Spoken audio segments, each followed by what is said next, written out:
Thank you.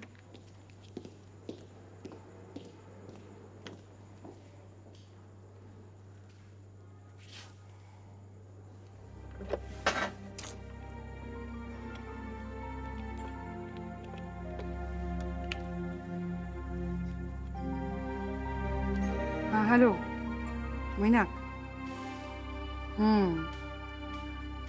কি তুই তো খোঁজ খবর নিস না রে একদম। হ্যাঁ ঠিকই শুনেছিস। মাকে নিয়ে আছি বাড়ি ভাড়া করে। হ্যাঁ ছেলে আমার কাছে। আচ্ছা শোন না, না সে পরে পরে বলবো, একদিন দেখা কর তারপরে বলবো।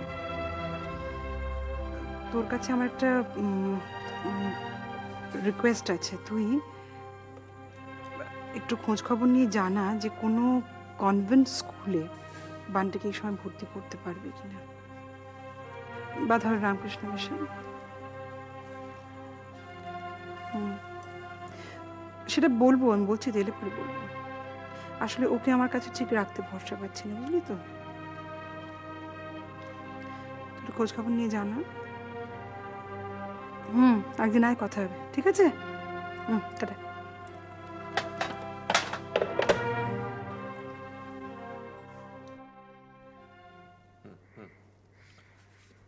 হ্যাঁ আমি তো ডিসচার্জ করে দিয়েছি, আপনারা নিয়ে যাচ্ছেন তো? হ্যাঁ ডাক্তারবাবু, আমরা নিয়ে যাচ্ছি, সেই জন্যই যাওয়ার আগে আপনার সাথে দেখা করতে এলাম। ভালো করেছেন। ডাক্তারবাবু ও পুরোপুরি সুস্থ হয়ে গেছে তো? মানে বাড়িতে নিয়ে গিয়ে আমরা কোনো ঝামেলায় পড়বো না তো? সেরকম সম্ভাবনা খুব কম। আমি যে যে ওষুধগুলো লিখে দিয়েছি সেগুলো খাবেন, যেরকম ইনস্ট্রাকশন দেওয়া আছে সেগুলো ফলো করার চেষ্টা করবেন। আর সেরকম যদি কিছু হয়, আছি তো। প্রেসক্রিপশনটা মেট্রনের কাছে আছে, যাওয়ার সময় নিয়ে যান। ঠিক আছে। আর ওই ওষুধ বাবদ একটা ছোট বিল আছে, ওটা মিটিয়ে দিন। হ্যাঁ ওটা আমরা ক্লিয়ার করে দিয়েছি। আচ্ছা, আচ্ছা, আর কোনো thank you. ডিউজ নেই আমাদের। Thank you. ডাক্তারবাবু আপনাকে যে কি বলে ধন্যবাদ দেবো আমি ঠিক বুঝতে পারছি না, আমাকে ধন্যবাদ দেওয়ার তো কিছু নেই, কারণ আমি বাড়তি তো কিছু করিনি, আমি আমার কাজটা করেছি। না না, সেই সময় আপনি যদি ওকে ভর্তি করে না নিতেন তাহলে কি আজকে সুস্থ অবস্থায় বাড়িতে ফিরিয়ে নিয়ে যেতে পারতাম? আপনার কাছে আমি সারা জীবন ঋণী হয়ে থাকবো ডাক্তারবাবু। আচ্ছা, আপনারা যাবার আগে একটা ছোট্ট কাজ করে যান তো। সুপারের ঘরে গিয়ে পঞ্চাননবাবু এখানে থাকাকালীন ওনার যা যা অসুবিধা হয়েছিল, উনি আমাদের যা যা বলেছিলেন, সেগুলো লিখে সুপারের কাছে একটা কমপ্লেন করে যান। আমি এই কথাটা তখনই বলতে পারতাম, কিন্তু তখন ট্রিটমেন্ট চলছিল প্রথমত, আর দ্বিতীয়ত আমার উপরে ওই বেড অ্যালট করার ব্যাপারে একটা চাপ ছিল, সেই জন্য কিছু বলিনি তখন। যাবার আগে আপনারা একটা কমপ্লেন করে যান। না ডাক্তারবাবু, আমরা বলছিলাম যে হ্যাঁ ডাক্তারবাবু, বলছিলাম যে এখন তো উনি সুস্থ হয়ে গেছেন, শুধু শুধু আর এসব ঝামেলা করে কি হবে? আর তাছাড়া মানুষটা অসুখের ঘরে কি শুনতে কি শুনেছে তা কে জানে, তাই বলছিলাম। মানে ডাক্তারবাবু, আমাদের যদি আবার এখানে আসতে হয় তখন তো মানে আপনার কাছেই আসতে হবে, তাই আমরা কোনো ঝামেলায় জড়াতে চাই। তাই তো, আমার কাছেই তো আসতে হবে, ওদের কাছে তো যেতে হবে না। তাহলে আপনাদের হেসিটেশনটা কোথায়? আপনারা ভয় পাচ্ছেন কেন? মানে ডাক্তারবাবু বলছিলাম যে আমাদের তো আর কোনো উপায় নেই, তখন যদি ওরা কোনো রকম অসুবিধে করে। কি অসুবিধে করবে ওরা? কতটুকু ক্ষমতা ওদের? আমি বলছি আপনারা একটা কমপ্লেন করে যান, তাতে ফল হবে।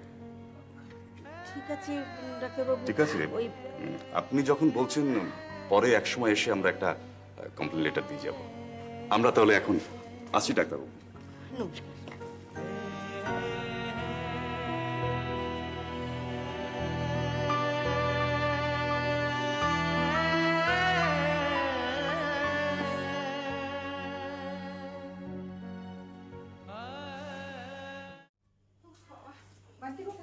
এই তো আছে ভেতরে।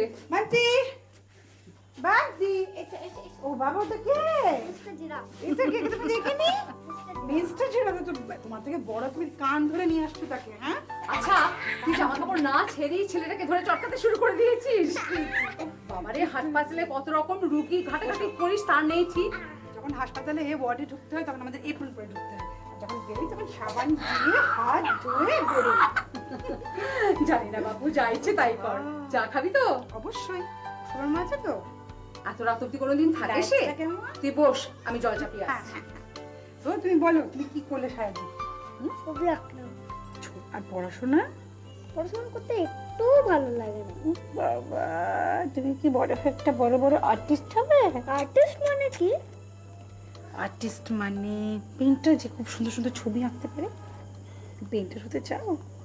আচ্ছা, আমার একটা কথা বলো তো, তুমি ধরো ধরো এমন একটা জায়গাতে আমি তোমাকে যদি নিয়ে যাই যেখানে তোমার মতো অনেক অনেক অনেক বন্ধু আছে, তাদের সঙ্গে তুমি থাকবে, তাদের সঙ্গে খেলবে সারাদিন, পেন্টিং করবে, যা যা ইচ্ছে করে সব করবে, একটু একটু পড়াশোনাও করতে হবে, সেরকম একটা জায়গাতে তোমার যেতে ভালো লাগবে?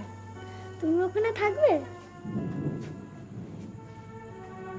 আমি তো সেখানে থাকতে পারবো না, তবে আমি তোমার কাছে যাব, উইকেন্ডে যাব, তোমার সঙ্গে দেখা করে আসবো, তোমার যখন ভ্যাকেশন হবে তোমাকে বাড়িতে নিয়ে আসবো। যাবে? কেন এসব কথা শুধু শুধু বলছিস ওকে? তুই কি সত্যি সত্যি ওকে হোস্টেলে পাঠাতে চাস? আচ্ছা, তুমি তো একটা ছবি এঁকেছো বলছিলে, সেটা আমাকে দেখাওনি। কিসের ছবি? টাইটানিক। টাইটানিক? তুমি জানো টাইটানিক কি? কি বলো তো? বড় জাহাজ ডুবে গেছে। কবে ডুবে গেছিল জানো? যেদিন ওটা সবচেয়ে আগে চলেছিল। দেখি ছবিটা, দেখি কেমন এঁকেছো। অনেক কিছু তো জানো। যাও, একটু রং করা বাকি আছে। রং করে নিয়ে এসো। করা স্মার্ট বয়। আছে। ওকে, আমি মিস্টার জিরাফকে রাখছি, ঠিক আছে? বেবি সিটিং করছি আমি। যাও। আচ্ছা, তোর মতলবটা কি বলতো? তুই সত্যি সত্যি ওইটুকুনি একটা বাচ্চা ছেলেকে হস্টেলে ভর্তি করে দিতে চাস?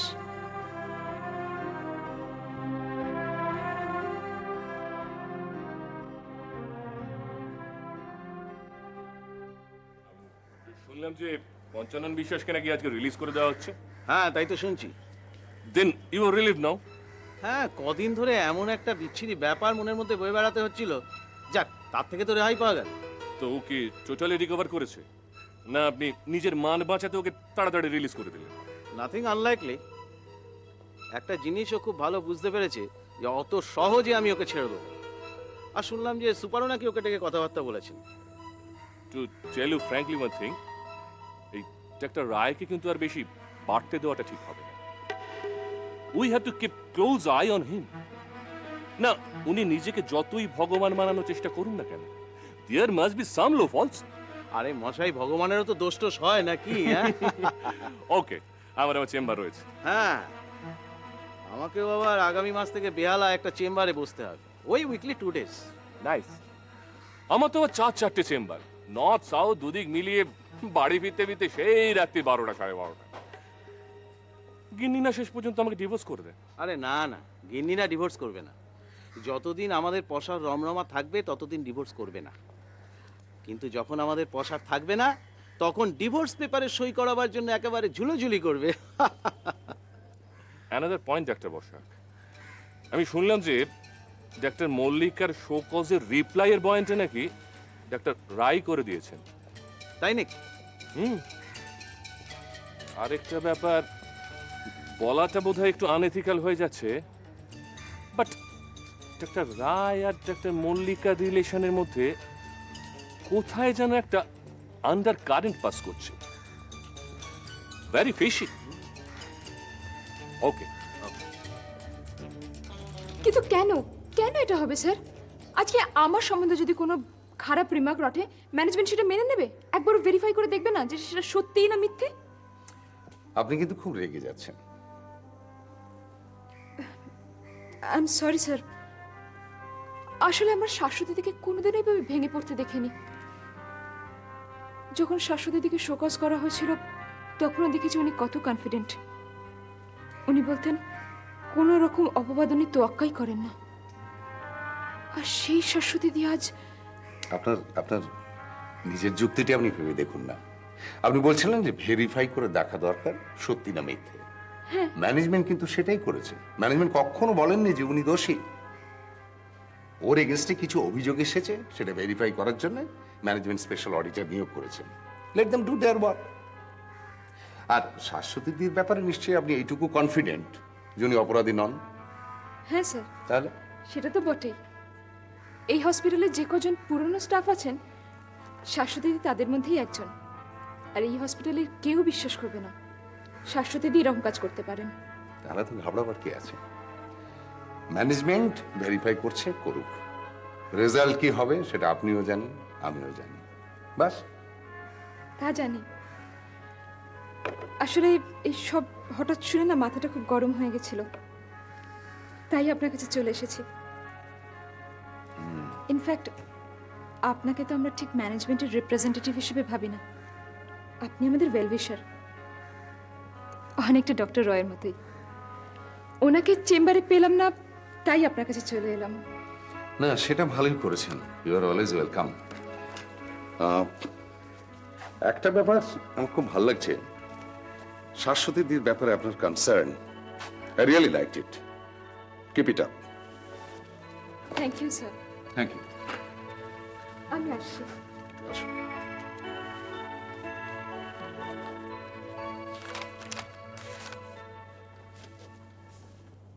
বাসুদেবদা, ও বাসুদেবদা, বলো, শুনতে পাচ্ছি। বিছানায় আবার চাদর পাতা হচ্ছে নতুন করে। দেখেছি। দেখেছো? হুম। তা আপনার কোনো প্রতিক্রিয়া হচ্ছে না? হচ্ছে না কে বললে? হচ্ছে তো। হচ্ছে? হ্যাঁ। কি কি কি হচ্ছে? প্রথমত বেডটা একজন অসুস্থ মানুষের দরকারে লাগবে। বেডটা এতদিন খালি পড়ে থাকাটাই আশ্চর্যের। আর দ্বিতীয়ত আরেকজন কথা বলার লোক পাওয়া গেল। আপনি একজন কথা বলার লোক পাবেন বলে একবারে আহ্লাদে আটখানা। কিন্তু যদি ওই দুলাল দাসের মতন কথা বলার বদলে গলা কাটার লোক পান তখন? আরে তাতে এত ভয় পাবার কি আছে?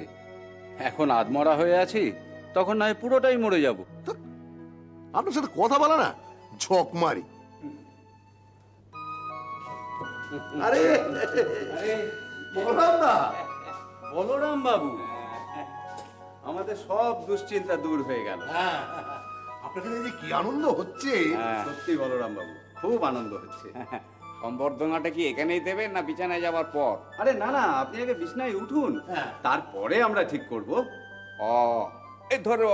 ও, ও,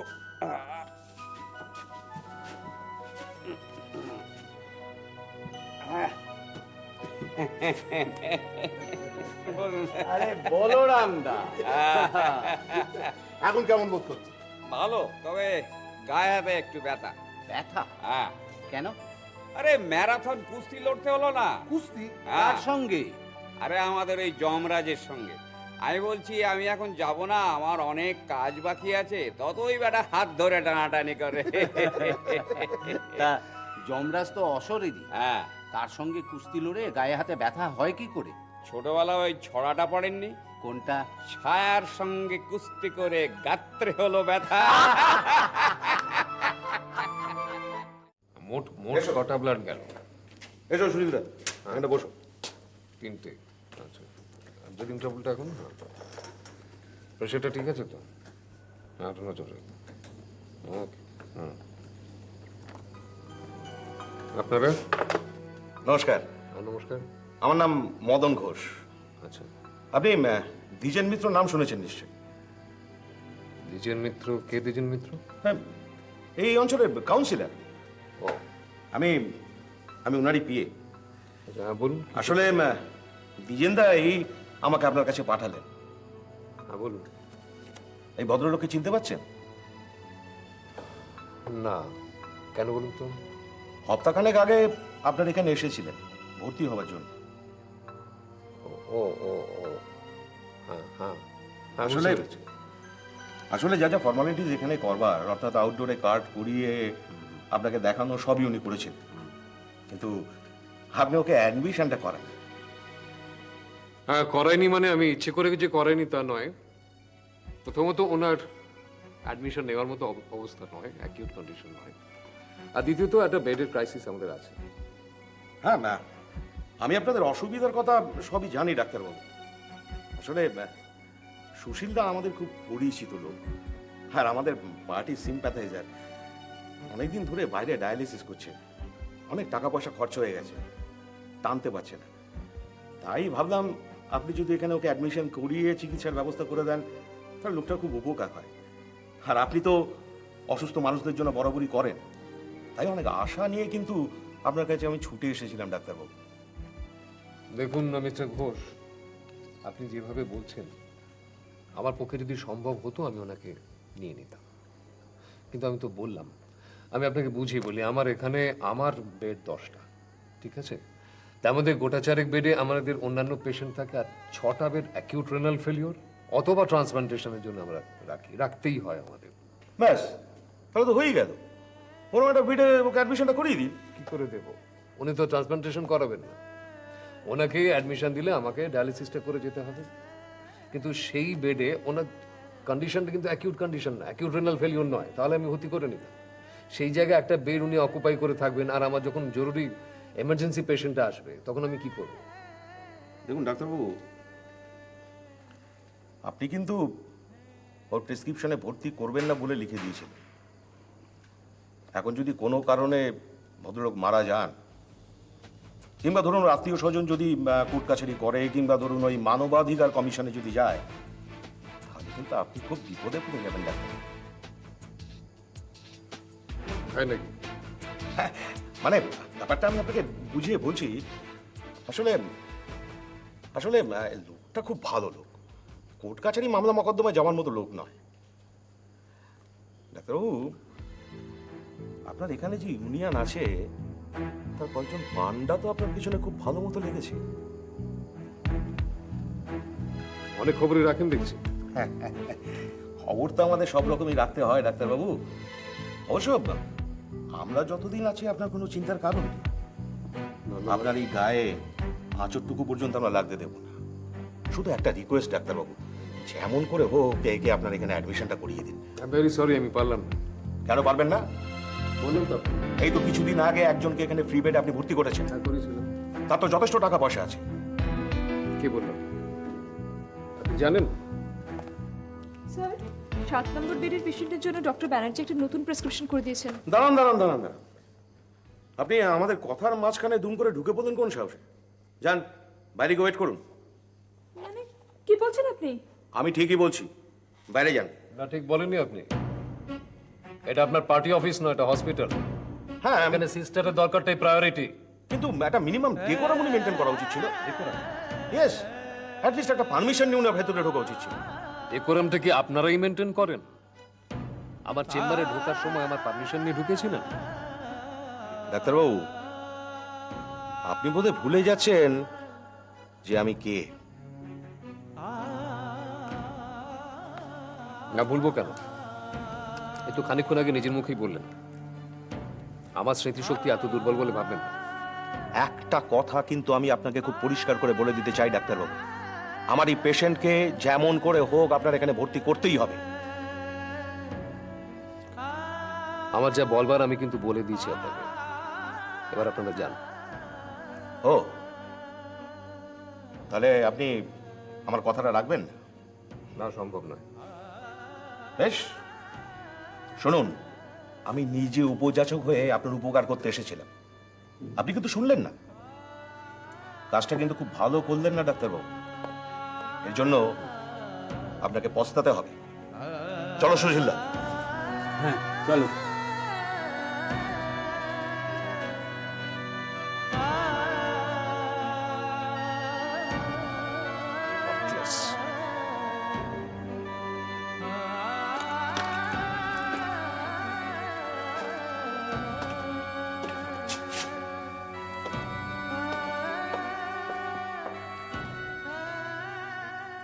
না না, আমি আপনাদের সঙ্গে একমত হতে পারছি না। এই সমস্ত লেম এক্সকিউজ, নিজেদের ইনএবিলিটি ঢাকার চেষ্টা। যখনই একটা ম্যাসাকার হবে তখনই আপনারা একটা ধুয়ো তুলবেন যে পরিবেশ অপরিচ্ছন্ন, কন্টামিনেশন হচ্ছে। কিন্তু একটা কথা কখনো ভেবে দেখেছেন যে হাসপাতালের বাইরে পরিবেশ পরিচ্ছন্ন রাখাটা হাসপাতালের দায়িত্ব নয়, ওটা মিউনিসিপ্যালিটির দায়িত্ব। কিন্তু স্যার, আমার মনে হয় আমাদের একটু সরব হওয়া উচিত। দরকার হয় মেডিকেল বোর্ডকে দিয়ে মিউনিসিপ্যালিটি একটা আলটিমেটাম দেওয়া। হ্যাঁ, সেটা করবে কি? আপনার যদি করা উচিত ছিল, করেননি কেন? আই এম সরি স্যার, কাজটা আমাদের অনেক আগেই করা উচিত ছিল। আমি অন্য কারোর ব্যাপারে হস্তক্ষেপ করি না, আর এগুলো সাধারণত সুপাররাই করে থাকেন। আশ্চর্য, তিনি যদি কাজটা করতে ভুলে গিয়ে থাকেন বা ধরুন করার সময় না পান, তাহলে হাসপাতালের স্বার্থে অন্য কেউ কাজটা করবে না? স্যার, অন্য কারোর কথা আমি বলতে পারবো না, তবে ওই ঘটনাটার পর থেকে আমি নিজেকে একটু রেস্ট্রিক্টেড রাখি।